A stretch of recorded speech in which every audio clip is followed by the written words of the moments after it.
सास बहू कहानियाँ। सास बहू का झगड़ा। अनामिका की सास पुष्पा अपनी बहू को कुछ खास पसंद नहीं करती थी और इसीलिए दोनों सास बहू में आए दिन झगड़ा होता रहता था। सास बहू के झगड़े के चक्कर में अनामिका के पति मोहित की जिंदगी मुश्किल में पड़ गई थी। बेचारा बार बार माँ और बीवी के झगड़े को सुलझाता ही रहता था, लेकिन दोनों समझने का नाम नहीं लेती थी। वैसे तो सब कुछ ठीक ठाक चल रहा था, लेकिन एक दिन अनामिका और पुष्पा के अंदर जोरदार झगड़ा हुआ और बात कुछ इस तरह थी। बहू, मैंने तुम्हें कल अपनी एक साड़ी धोने के लिए दी थी। हाँ मम्मी जी, वो साड़ी धोकर मैंने आपकी अलमारी में रख दी है। उसी की बात कर रही हूँ मैं। जरा देख तो, इस साड़ी को देखकर किसी भी तरह से लगता है ये धुली हुई है। अरे मम्मी जी, मैंने आपकी साड़ी वॉशिंग मशीन में अच्छे से धोकर सुखाकर आपकी अलमारी में तह बनाकर रखी थी। आपके तो नखरे खत्म ही नहीं होते। अरे कैसे बात कर रही है मुझसे? मेरे नखरे? अरे मोहित, जरा ये देख तो, ये साड़ी धुली हुई लग रही है क्या? अरे मम्मी, जब अनामिका कह रही है कि उसने साड़ी धोई थी तो मान लो ना। हर बात पर झगड़ा करना जरूरी है क्या? क्या है ना मोहित, तुम्हारी माँ को तो मेरे हर काम में नुस्ख निकालने की आदत पड़ गई है। जब तक दो चार खरी खोटी सुना नहीं लेती ना, इनका दिन नहीं निकलता। अरे चुप कर, बहू होकर मुझे जवाब देती हो।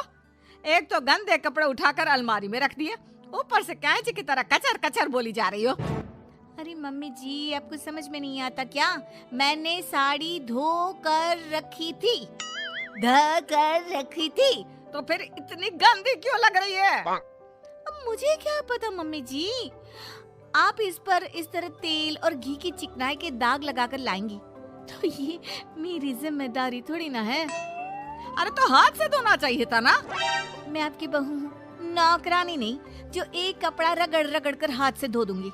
आपको पहननी है तो पहनिए, नहीं तो रख दीजिए। तुझे तो मैं अच्छी तरह बताऊंगी, मुझे जवाब देती है।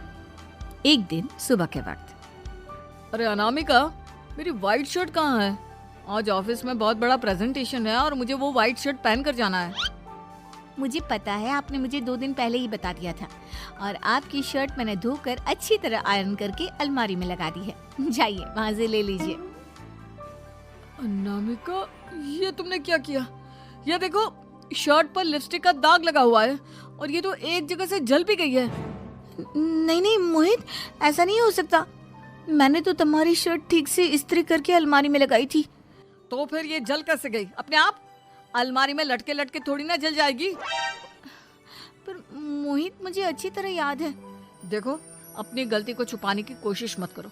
और अगर शर्ट जल भी गई थी तो तुम्हें पहले बताना चाहिए था ना। मैं नई शर्ट लेकर आ जाता। अब ऐन वक्त पर शर्ट कहाँ से लेकर आऊं? मेरा इतना इम्पोर्टेंट प्रेजेंटेशन था, सब खराब हो जाएगा। अरे बेटा, क्यों परेशान होता है? ये देख, मैंने तेरे लिए पहले से ही एक नई व्हाइट शर्ट ला कर रखी है।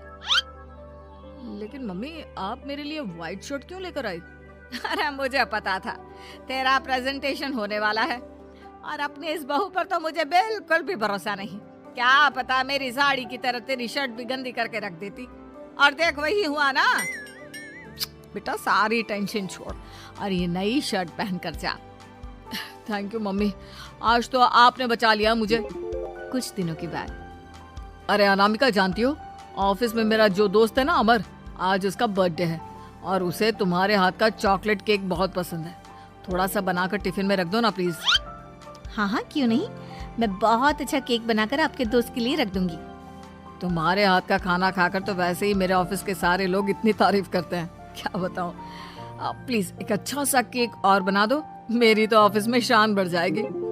अनामिका केक बनाने के लिए रख देती है। पुष्पा चुपचाप जाकर उस पर ढेर सारा नमक डाल देती है। देख अमर, तेरी भाभी ने तेरे लिए चॉकलेट केक बनाकर भेजा है, तुझे बहुत पसंद है ना? यार, तू बहुत किस्मत वाला है। भाभी इतना अच्छा खाना बनाती है और साथ में केक भी। वैसे भाभी को थैंक यू बोलना। थैंक यू बाद में, पहले तो ये केक खा कर देख। बहुत मेहनत से बनाया है अनामिका ने। अरे यार, इस केक में तो बहुत सारा नमक है। लगता है भाभी ने शक्कर की जगह खूब सारा नमक डाल दिया है। अरे मोहित, तू तो अपनी बीवी की कुकिंग की बहुत तारीफ करता फिरता है। जरा पूछना अपनी बीवी से केक में नमक कब से डलने लग गया? क्या यार, तुझे भी मेरा ही जन्मदिन मिला था बिगाड़ने के लिए? केक नहीं लाना था तो मत लाता, कम से कम मुझे इस तरह नमक वाला केक तो नहीं खिलाता। अरे नहीं यार, अनामिका ऐसा नहीं कर सकती, जरूर कुछ गड़बड़ हुई होगी। घर जाने के बाद अनामिका, अगर तुम्हारा केक बनाने का मन नहीं था तो ना बनाती, लेकिन मेरी बेइज्जती करवाने की क्या जरूरत थी? अरे आपकी बेइज्जती, ये आप क्या कह रहे हैं? मैंने तो सुबह आपको इतने अच्छे तरीके से केक बना कर दिया था। हाँ, लेकिन उसमें इतना सारा नमक डाल दिया था कि आज ऑफिस में मेरा अच्छा खासा मजाक बना है। मेरे सारे दोस्त हंस रहे थे मुझ पर। अरे बेटा, मैंने तो तुझे पहले ही समझाने की कोशिश की थी। एक नंबर की गैर जिम्मेदार है ये लड़की, कोई काम ठीक से नहीं करती। उस दिन भी गंदी साड़ी रख दी थी मेरी अलमारी में और झूठ बोल रही थी।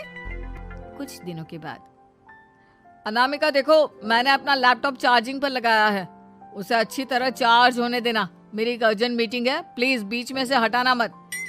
हाँ हाँ ठीक है, मैं नहीं हटाऊंगी। पुष्पा चुपचाप से जाकर चार्जिंग का बटन बंद कर देती है। थोड़ी देर बाद अरे ये लैपटॉप चार्ज क्यों नहीं हुआ? और ये बटन किसने ऑफ कर दिया? अनामिका इधर आओ। क्या हुआ? क्यों चिल्ला रहे इतना? अनामिका, मैंने तुमसे कहा था ना, मेरा लैपटॉप चार्जिंग पर लगा हुआ है, मेरी अर्जेंट मीटिंग है। तुमने इसका स्विच ऑफ क्यों कर दिया? अरे मैंने ऐसा कुछ नहीं किया, मैं क्यों स्विच ऑफ करूंगी? कुछ दिनों से देख रहा हूँ अनामिका, तुम मेरा हर काम बिगाड़ देती हो। देखो ये अच्छी आदत नहीं, कम से कम तुम्हें इस बात का तो ध्यान रखना चाहिए था कि मेरी कितनी इम्पोर्टेंट मीटिंग थी। अब क्या करूंगा मैं? आई एम सॉरी मोहित, लेकिन सच में मैंने जानबूझकर कुछ नहीं किया। अगर जानबूझकर नहीं किया तो क्या सब कुछ अपने आप हो जाता है? कभी मेरी शर्ट जल जाती है, कभी केक में नमक डल जाता है। आप मेरी बात क्यों नहीं सुनते? मैंने जानबूझकर कुछ नहीं किया। फिर से वही बात। अरे कितनी बार तुम्हें समझा चुका हूँ, इस तरह मेरा काम बार बार मत बिगाड़ा करो। तुम जानती हो मुझे कितनी प्रॉब्लम होती है। ऑफिस में तो पहले ही बेइज्जती करा चुकी हो, और अब ये मीटिंग, ये भी मेरे हाथ से निकल गई। अनामिका की समझ में कुछ नहीं आता कि आखिर उसके साथ ये सब क्या हो रहा था और क्यों हो रहा था। फिर कुछ दिनों के बाद मोहित अपने ऑफिस से कुछ फाइल लेकर घर आता है। अनामिका, ये कुछ फाइलें हैं, इन्हें संभाल कर रख दो, और प्लीज इस बार ध्यान से, कोई गड़बड़ी नहीं होनी चाहिए। नहीं मोहित, कोई गड़बड़ी नहीं होगी। मैं सारी फाइल्स अलमारी में लॉक करके रखूंगी और चाबी अपने पास रखूंगी। अनामिका, जरा अलमारी की चाबी तो देना। क्यों मम्मी जी, आपको क्या काम है? उसमें मोहित की जरूरी फाइल रखी है और मैं नहीं चाहती कि इस बार कोई भी गड़बड़ हो। पता नहीं कुछ दिनों से हर काम खराब हो जाता है। अरे मुझे उसमें से पैसे निकालने हैं और उसके बाद ले लेना अपनी चाबी। मैं खा नहीं जाऊंगी तुम्हारे पति की फाइल। अनामिका को अपनी सास पर शक होता है। चाबी देने के बाद वो चुपचाप छुपकर अपनी सास की हरकत देखती है। ये फाइलें उठाकर डस्टबिन में डाल देती हूँ, फिर देखना कैसे मोहित इसकी खबर लेगा। इस बार तो छोड़ेगा नहीं इसे। वैसे भी पहले मैंने जो कुछ भी किया है उसकी वजह से अच्छी खासी डांट पड़ी है, मजा आ जाएगा।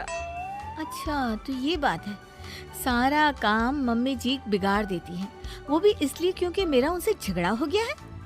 सास के जाने के बाद अनामिका मोहित को बुलाकर लाती है। क्या हुआ अनामिका, क्या दिखाना है? ये देखिए, आपकी फाइल डस्टबिन में पड़ी हुई है।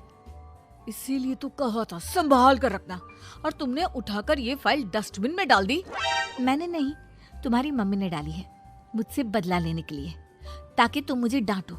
और अगर मैंने डाली होती तो मैं तुम्हें दिखाने के लिए बुलाकर तो नहीं लाती ना। सही कह रही हो, मैं अभी मम्मी से जाकर बात करता हूँ। थोड़ी देर बाद, मम्मी सच सच बताइए, मेरी फाइल अलमारी में से निकालकर डस्टबिन में आपने डाली थी ना? अरे अपनी माँ पर इल्जाम लगाता है, शर्म नहीं आती तुझे? मैं इल्जाम नहीं लगा रहा हूँ मम्मी, जो सच है वही पूछ रहा हूँ। आप जल्दी से बताइए आपने ऐसा क्यों किया? अरे तो क्या करती, तेरी बीवी मुझसे झगड़ा करती है, उल्टे सीधे जवाब देती है, मुझे उससे बदला लेना था। अरे मम्मी, लेकिन आप दोनों के झगड़े के चक्कर में मेरा कितना नुकसान हुआ है, ये कभी सोचा आपने? मम्मी जी, अगर आपका बदला पूरा हो गया हो तो आइंदा ऐसी कोई हरकत मत करना, क्योंकि अब आपकी सच्चाई हमारे सामने आ चुकी है। यह तो वक्त ही बताएगा। मैं क्या करूंगी और क्या नहीं। मम्मी जी, कहा ना आप ऐसा कुछ नहीं करेंगी। अरे मेरी जो मर्जी आएगी वो मैं करूंगी। मेरा सर घूम रहा है, सास बहू के झगड़े में मेरी जिंदगी का तो कचरा हो गया है, कचरा।